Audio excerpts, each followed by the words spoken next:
Okay. नमस्कार, लक्ष्य classes Balotra के यूट्यूब चैनल में आप सभी का स्वागत है। प्यारे विद्यार्थियों, अपन आज इस वीडियो के अंदर बातचीत करेंगे कक्षा 7 के इतिहास विषय के अंदर जो अपन ने क्लास टेस्ट लिया था छठे अध्याय का, ठीक है ना।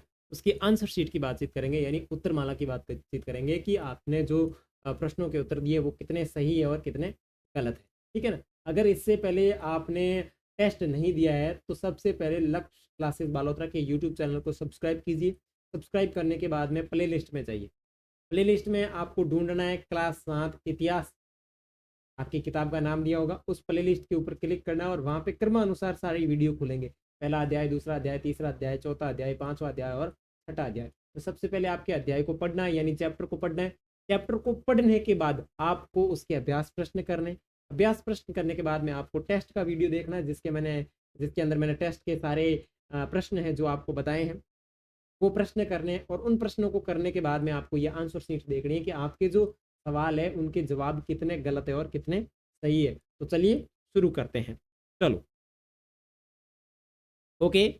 ये आपका टेस्ट है, नगर शिल्प जन, अध्याय 6, ठीक है। ओके,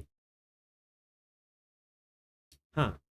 तो सबसे पहला प्रश्न है कि कृष्णा और तुंगभद्रा नदियों की घाटियों में कौन सा नगर स्थित है। देखो, अगर आपको आवाज क्लियर सुनाई नहीं दे रही है तो एयरफोन यूज कर सकते हैं, या फिर ऐसी जगह बैठिए जहाँ पे किसी प्रकार की शोर शराबा नहीं हो, ठीक है। और दूसरी बात, वीडियो की क्वालिटी थोड़ी नॉर्मल हो रही है तो आप 320 से बढ़ा करके वो जो गुणवत्ता है वो बढ़ा सकते हैं, 720 पे कर सकते हैं, ठीक है।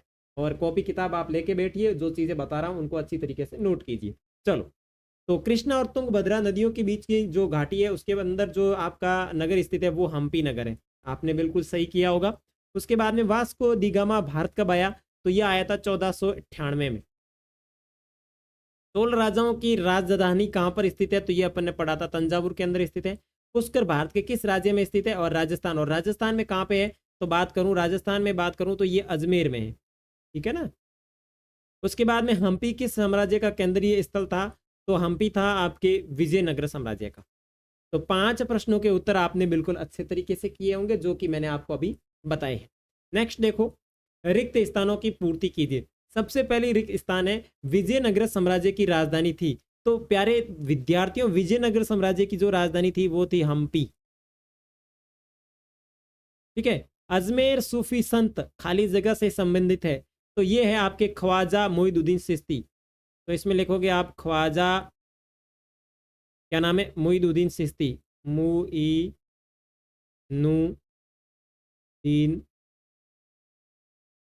मोइनुद्दीन चिश्ती, ठीक है। काबुल किसके व्यापार के लिए फेमस था, तो काबुल जो है वो आपके घोड़ों के व्यापार के लिए फेमस था। दक्षिण भारत के मुख्य व्यापारिक संघ कौन कौन से थे, एक तो था मणिग्रामम, मणिग्रामम, और दूसरा था आपके नाना देसी,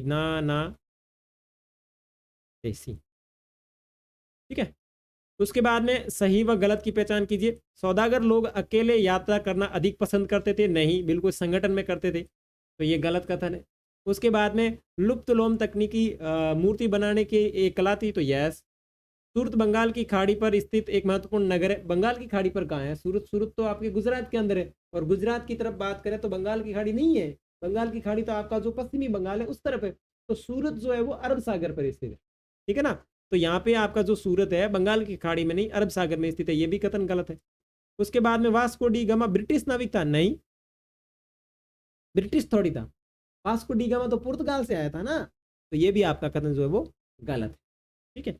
आगे आप मिलान कीजिए। तो देखो, मसूलीपट्टनम जो है वो कहाँ का है, तो मसूलीपट्टनम आपके आंध्र प्रदेश, सूरत जो है वो गुजरात के अंदर, हम्पी जो है आपका विजयनगर साम्राज्य के संबंधित है, और तंजावुर जो है वो आपके चोल राजाओं से संबंधित।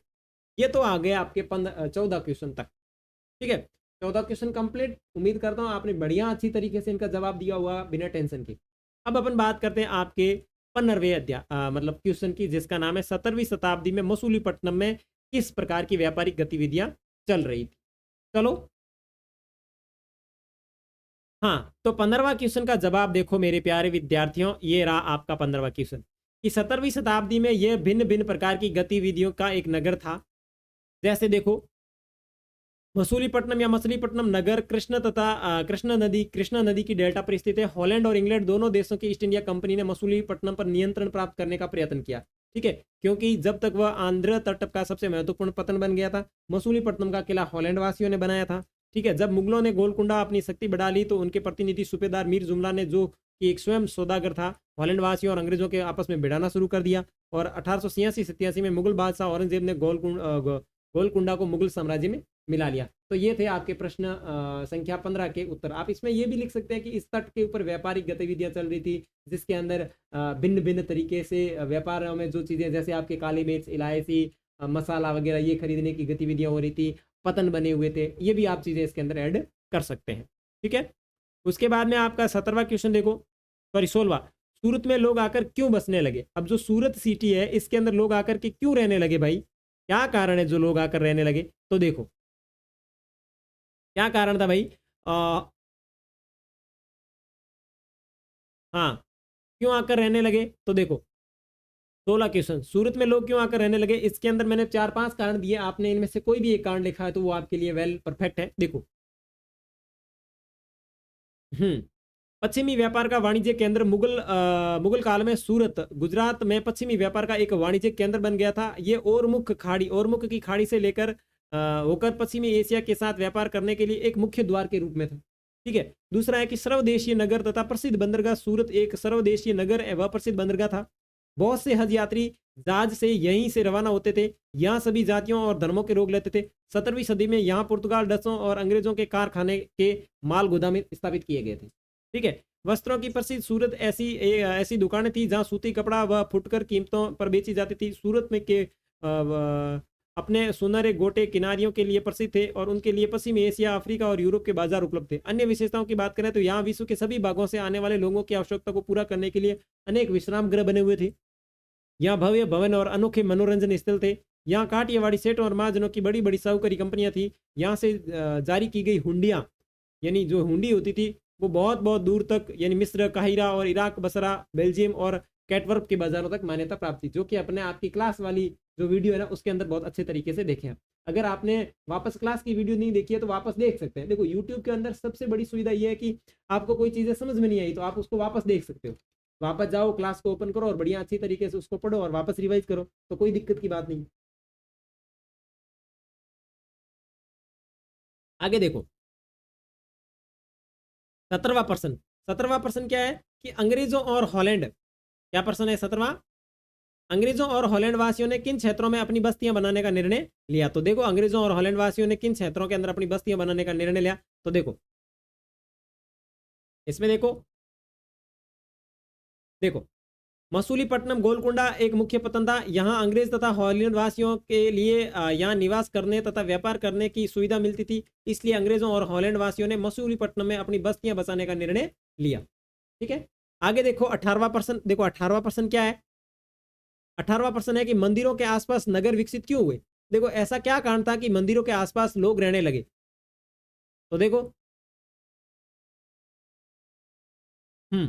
18वां क्वेश्चन देखो कि मंदिर के कर्ता धर्ता, जो मंदिर के पुजारी होते थे या जो मंदिर के कर्ता धर्ता, देखो मंदिर के कर्ता धर्ता धन के व्यापार को साहूकारी में लगाते थे। सने सने समय के साथ बड़ी संख्या में पुरोहित, पुजारी, कामगार, शिल्पी, व्यापारी मंदिर तथा उनके अनेक दर्शनार्थियों, तीर्थयात्रियों की आवश्यकताओं को पूरा करने के लिए मंदिर के आसपास बसते गए और इस प्रकार मंदिर है वो नगर के रूप में बन गए। देखो, जितने भी ये व्यापारी है, पूजा करने वाले लोग हैं, या फिर जो शिल्पकार है या कामगार है, ये सारे क्या हुए, धीरे धीरे लोगों की आवश्यकता या जो तीर्थ का और जो श्रद्धालु आते हैं उनकी आवश्यकताओं की पूर्ति करने के लिए मंदिर के आसपास अपनी दुकानें जमाने लगे। और ऐसे धीरे धीरे करते ये जो दुकानें हैं वो एक नगर के रूप में बन गई, या फिर लोग ये मंदिरों की तरफ अपने रोजगार के लिए आकर्षित होते थे। तो ये चीज भी आप इसके अंदर लिख सकते हैं। आगे है वो आपका 19वां प्रश्न है कि ब्लैक टाउन से क्या अभिप्राय है, और यूरोपीय व्यापारी भारत में मुख्य किन वस्तुओं के लिए आए थे? ये दोनों प्रश्न एक साथ में कर लेते हैं। ब्लैक टाउन्स और यूरोपीय इधर क्यों आए थे? तो देखो, ब्लैक टाउन का मतलब क्या है? ब्लैक टाउन का मैंने आपको क्लास के अंदर बहुत अच्छी तरीके से बताया था कि ब्लैक टाउन का मतलब क्या होता है। देखो, ब्लैक टाउन्स वह जगह थी जहां भारतीय लोग रहा करते थे। व्हाइट टाउन उस जगह को कहा जाता है जहां अंग्रेज लोग रहा करते थे। अंग्रेजी शासनकाल में अंग्रेज लोग दुर्गों के अंदर बनी बस्तियों में रहते थे, जो कि ब्लैक टाउन्स, जिसके अंदर भारत के जितने भी कामगार लोग थे या काम करने वाले जो लोग थे उनको यहाँ रखा जाता था ब्लैक टाउन्स के अंदर, और गोरे लोगों के लिए अलग टाउन्स बने हुए होते थे। उसके बाद में आपका जो 20वां प्रश्न है वो ये कह रहा है कि जो यूरोपीय लोग हैं वो भारत में किस तरीके या किन चीजों के लिए आकर्षित हुए थे। तो देखो किन चीजों के लिए आकर्षित हुए थे, तो देखो यूरोपीय व्यापारिक कंपनियां भारत के साथ व्यापार करने की संभावनाएं देखती थी। यूरोप के बाजारों में भारतीय सूती कपड़े, रेशम, काली मिर्च, लौंग, इलायची, दालचीनी आदि की जबरदस्त मांग थी, इसलिए भारत की तरफ आकर्षित हुई थी। तो ये टोटल 20 प्रश्नों के आंसर रहे। उसके बाद में आपका जो प्रश्न है 21वां और 22वां वो आपके सीखने के ऊपर निर्भर करता है कि वास्को डी गामा और क्रिस्टोफर कोलंबस की यात्राओं पर एक संक्षिप्त नोट लिखिए। देखो वास्को डी गामा जो है वो आपके पुर्तगाल से निकल करके गुड ऑफ केप होम जो था उससे किस तरफ आया, पूर्व की तरफ आया, और इसने भारत की खोज की 1498 के अंदर, और कालीकट के तट पर आया था, और फिर एक साल बाद में ये वापस चला गया।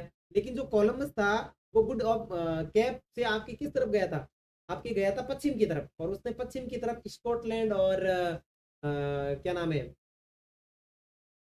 अमेरिका जैसे देशों की खोज की थी, ना कि भारत की खोज की थी। तो ये आप इस तरीके से कहानी बनाकर लिख सकते हैं। जैसे अपना जो चैप्टर खत्म हो रहा है ना, वहीं पे ही मैंने ये चीज बताई थी आपको, जहां से अभ्यास प्रश्न स्टार्ट हो रहे थे।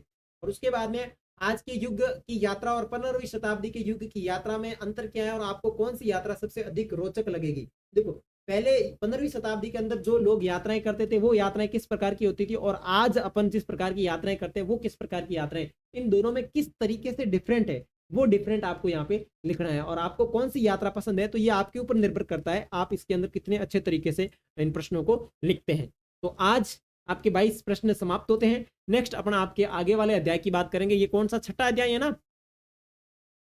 हाँ छठा अध्याय। आगे अपन 7वें अध्याय की बातचीत करेंगे। तब तक के लिए बाय बाय। अगर आपने लक्स क्लासेस वालोत्रा के यूट्यूब चैनल को सब्सक्राइब नहीं किया है तो अभी इसको सब्सक्राइब करें तथा अपने दोस्तों के साथ इस वीडियो का लिंक जरूर शेयर करें। मिलेंगे 7वें अध्याय में, तब तक के लिए बाय बाय।